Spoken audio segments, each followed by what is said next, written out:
I was briefed about this discovery and surprised to learn that there were any government records that were taken there to that office. It's not at all uncommon that a former president or a former vice president is found after the fact to have had classified documents. What makes this mostly different is that it has been a while since Vice President Biden was Vice President Biden.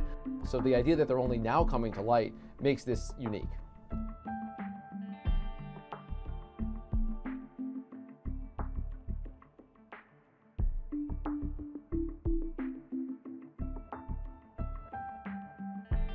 All presidents and vice presidents have and look at classified documents all the time while they're in office.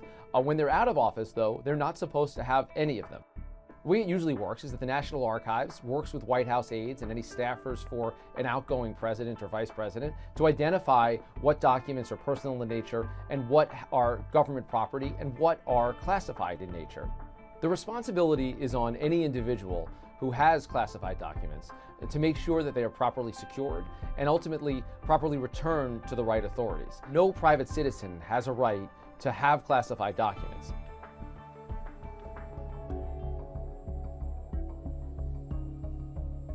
There are some big differences between the situation with President Biden and former President Trump. First of all, the Trump documents were identified by the National Archives as missing. In their looking through records, they recognized that there were certain documents, some of them of historic significance, that were not in the possession of the National Archives.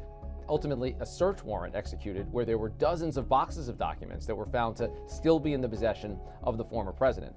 In the situation of President Biden, these were documents that were found by Biden's own aides and associates. And when they realized that they were potentially classified documents, they let the right authorities know and they made plans to transfer them over. That now has happened several times, which raises some suspicion. Another big difference is the quantity of these documents. We're talking about hundreds, thousands of potential documents under the Trump possession. We're talking about a small handful so far, probably fewer than a dozen in the situation of Joe Biden.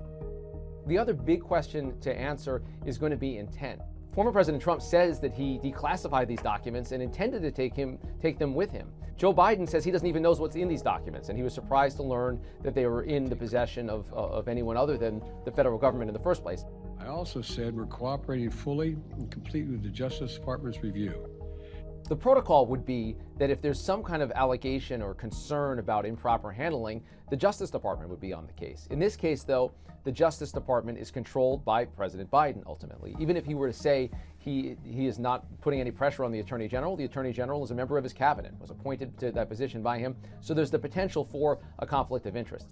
What you heard from Attorney General Garland is that under normal circumstances, he might think this is something that a Justice Department could handle. But these are extraordinary circumstances. The idea that there's already an investigation about the handling of classified documents involving former President Trump, almost by its nature requires that there be a similar process in place to examine whether President Biden and his team did anything improper on their end.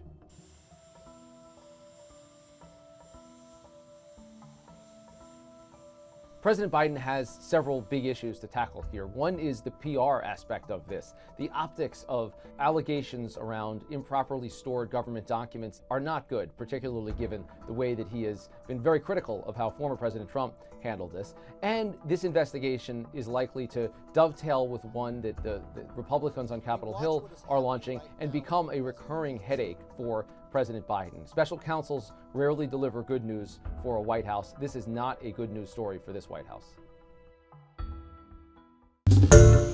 Hi everyone, George Stephanopoulos here. Thanks for checking out the ABC News YouTube channel. If you'd like to get more videos, show highlights, and watch live event coverage, click on the right over here to subscribe to our channel, and don't forget to download the ABC News app for breaking news alerts. Thanks for watching.